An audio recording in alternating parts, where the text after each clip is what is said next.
میٹھے اسلامی بھائیوں چلیں لگے ہاتھوں میں آپ کو یہ بتا دوں کہ اگر نماز میں دھیان نہیں لگتا، ذہن کہیں اور ہوتا ہے، تو اس کا طریقہ کیا ہے؟ اس کے کئی طریقے علماء نے بیان کیے. ایک تو آپ اپنے ذہن میں جب نماز پڑھیں تو دنیاوی خیالات سے اس کو پاک کرنے کی کوشش کریں. دوسرا، جو نماز میں پڑھتے ہیں نا اس کا ترجمہ یاد کر لیں. آپ کو پتا تو ہوا پڑھ کیا رہے ہیں. امام صاحب کیا پڑھ رہے ہیں؟ الحمدللہ رب العالمین الرحمن الرحیم مالک یوم الدین. اس کا ترجمہ جب آپ کے ذہن میں ہوگا نا کہ میں اللہ کی شان بیان کر رہا ہوں، اللہ روز جزا کا مالک ہے، وہ رحمان بھی ہے، وہ رحیم بھی ہے، میں اس سے عرض کر رہا ہوں کہ اللہ مجھے سیدھے راستے پہ چلا. اہدنا الصراط المستقیم صراط الذین انعمت علیہم. اے اللہ ان لوگوں کے راستے پہ چلا جس پر تیرا انعام ہوا، ان لوگوں کے راستے سے بچا لے مالک جس پر تیرا غضب ہوا. اب جب آپ سورہ فاتحہ کے ساتھ ہیں، سورہ اخلاص کے ساتھ ہیں، سبحان ربی العظیم کہہ رہے ہیں، تو دل کہہ رہا ہے کہ اللہ تو عظیم ہے، میں تیری بارگاہ میں سر جھکایا ہوا ہوں. تو اب آپ کا جب نماز میں دل لگ رہا ہوگا، اب آپ کو پتا ہوگا آپ کیا پڑھ رہے ہیں، تو انشاءاللہ دل لگ جائے گا. تو تھوڑی سی پریکٹس کر کے جو آپ نماز میں پڑھتے ہیں، یا عموماً امام صاحبان بھی 30ویں پارے کی نارملی تلاوت کرتے ہیں، 30 پارے کی. اب کم از کم 30واں پارہ، رمضان آ رہا ہے، ترجمہ اور تفسیر کے ساتھ 2-3 بار پڑھ لینا، پھر انشاءاللہ امام صاحب کے ساتھ رہیں گے آپ. ابھی تو یہ حال ہے ہمارا، ہاتھ نہیں اٹھواؤں گا. کئیوں نے یہاں عشاء کی نماز باجماعت پڑھی ہوگی. اگر میں یہ پوچھ لوں، بتاؤ امام صاحب نے پہلی رکعت میں کون سی سورت پڑھی تھی، دوسری میں کون سی پڑھی تھی؟ ابھی تو بہت دیر ہو گئی. کبھی سلام پھیرنے کے بعد اپنے آپ سے پوچھ لینا، وہ بھی نہیں پتا ہوتا. ایسا تو نہ کرے نا. کاروبار میں دھیان ہے، گھر میں دھیان ہے، اور اسکول میں سب چیزوں میں پکا دھیان ہے. ایک بندے کا بیلنس پتا ہے، کس سے کتنے مانگتا ہوں. شاید دینے والوں کا نہیں پتا ہوگا، لینے والوں کا سب کو پتا ہے. وہ غلطی کرتا ہم پکڑ لیتے، نہیں بھائی اتنے تھے، تم نے اس تاریخ کا وعدہ کیا تھا. اگلا 1 مہینے بعد پیسہ دینے کی وعدہ کرے، اس سے 3 دن پہلے سے دماغ میں ریمائنڈر آنا شروع ہو جاتا ہے، 15 تاریخ آنے والی ہے، 12 ہو گئی ہے، 15 کو پیسے دینے اس نے اپنے کو. اتنا یاد ہے آپ کو. مگر قرآن، نماز، ذکر و اذکار میں کیوں اتنی غفلت ہے؟ میں چوٹ کر رہا ہوں. پلیز، مبارک مہینہ آ رہا ہے، ہمیں ٹھیک ہونا ہے نا. تو بہرحال اللہ کرے کہ ہمیں اپنی پیدائش کا مقصد سمجھ آ جائے. یہ زندگی پتہ ہے کیا ہے؟ ایک بزرگ نے کمال کی بات فرمائی، یقین کریں واقعی کمال کی بات ہے. سورہ عصر آپ سب نے سنی ہوگی نا. بسم اللہ الرحمن الرحیم والعصر ان الانسان لفی خسر. اس دوسری آیت کا مطلب پتہ ہے کیا ہے؟ مطلب یہ ہے کہ بے شک آدمی ضرور نقصان میں ہے. ایک بزرگ فرماتے ہیں کہ تفسیر کبیر میں کہ میں نے ایک برف والے شخص سے، برف بیچنے والے شخص سے سورہ عصر کی دوسری آیت کا مطلب سمجھا. یہ ہے، میں یہاں تھوڑا سا بریک لے کے سمجھانا چاہتا ہوں. جس کا مائنڈ سیٹ آخرت کی فکر کرنے کا ہوتا ہے نا، وہ دنیا کے تجربات سے آخرت کا کوئی درس لیتا ہے.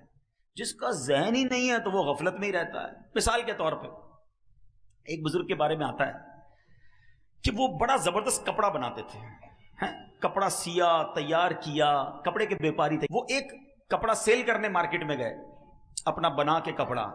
تو جو کپڑا خریدنے والا تھا نا، اس نے جب کپڑا دیکھا تو اس نے کہا آپ کی تو سلائی میں پرابلم ہے. وہ ماہر تھا، ماسٹر تھا، ایکسپرٹ تھا. سلائی میں صحیح نہیں ہے، کلر اسکیم بھی صحیح نہیں ہے، مثال دے رہا ہوں، اس کی سائز بھی ٹھیک نہیں ہے. وہ بتاتا گیا. اس بزرگ نے رونا شروع کر دیا، زاروں کتار رونے لگ گئے. تو اس نے کہا بھائی آپ رو کیوں رہے ہیں؟ آپ کا کپڑا میں خرید لیتا ہوں، ناراض تو نہ ہوں، میں تو جو چیزیں وہ بتا رہا ہوں. کہتے میں اس لیے نہیں رو رہا کہ تم نے میرے کپڑے کے عیب نکالے ہیں، میں اس لیے رو رہا ہوں کہ میں نے یہ کپڑا اپنے طور پہ پرفیکٹ بنایا تھا، مگر جب یہ کپڑا کسی ماہر کے ہاتھ میں آیا تو اس نے میرے عیب نکالنا شروع کر دیے. تو میں نے تو اپنے طور پہ نمازیں ٹھیک پڑھی ہیں، روزے صحیح رکھے ہیں، صدقے خیرات بھی کیے ہیں، اللہ کی بارگاہ میں قیامت کے دن گیا. اور اگر رب نے کہا کہ تیرے سجدے قبول نہیں ہیں، ان میں اخلاص نہیں تھا، تیرے صدقے بیکار ہیں، تو اس میں نیت کچھ اور تھی، میں اپنے طور پہ ٹھیک کر رہا ہوں اعمال، اگر اللہ کی بارگاہ میں گیا اور وہاں یہ سب ریجیکٹ ہونا شروع ہوا تو میرا کیا بنے گا؟ یہ تھا دماغ، یہ ذہن تھا آخرت کی تیاری کا کہ کپڑا ریجیکٹ ہوا تو قیامت یاد آ گئی. ادھر گھر میں میت ہوتی ہے تو موت یاد نہیں آتی ہے، ادھر باپ کا انتقال ہوتا ہے اور گھر والے ٹی وی دیکھ رہے ہوتے ہیں، تیسرے دن نمازیں قضا ہو رہی ہوتی ہیں. ادھر ہمارے سامنے آخرت کی یاد دلانے والی بات ہوتی ہے پھر بھی آخرت نہیں سوچتے ہیں. اور بزرگان دین سنو کیا کہتے ہیں بزرگ, کہتے ہیں میں نے برف والے سے سورہ عصر کی دوسری آیت کا مطلب سمجھا. ایسا کیا کہا تھا برف والے نے؟ سنو برف والا کیا کہتا ہے. وہ کیا کہتا ہے؟ کہتے ہیں میں نے برف والے کے بارے میں سنا, وہ آواز لگا رہا تھا, برف ریڑھی پہ بیچ رہا تھا اور آواز لگا رہا تھا ارحموا من یذوب رأس مالہ. وہ کیا کہتا تھا؟ لوگوں اس شخص پر رحم کرو جس کا سرمایہ پگھل رہا ہے. برف والا یہی کہتا ہے خرید لو ورنہ پگھل جائے گا. کہتے ہیں میں سمجھ گیا ان الانسان لفی خسر. اس کا مطلب یہی ہے کہ زندگی برف کی طرح پگھل رہی ہے. جو اس پہ نیکی نہ کمائے گا وہ نقصان میں رہے گا. برف والا صبح برف لے کے نکلتا ہے نا, اس کو پتا ہے شام تک یا تو بیچوں گا یا پگھل جانی ہے.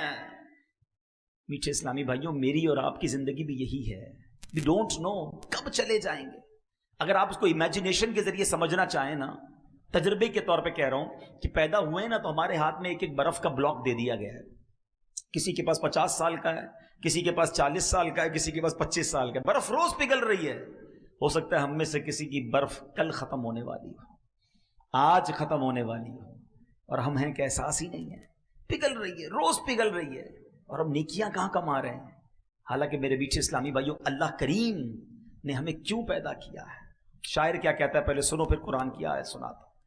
ہو رہی ہے عمر مثل برف کم, ہو رہی ہے عمر مثل برف کم, رفتہ رفتہ چپکے چپکے دم بدم, ہر دن برف کی